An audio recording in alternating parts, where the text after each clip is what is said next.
Nasubukan nyo na ba sumayaw ng cha-cha? Ika'y natutuwa tulad ni Aling Linda. Habang naglalaba, sumasayaw ang lola. Nakangiti pa siya habang nagcha-cha-cha.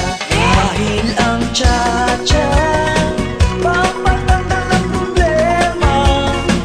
Lagi ka pang nakatawa habang nagcha-cha-cha.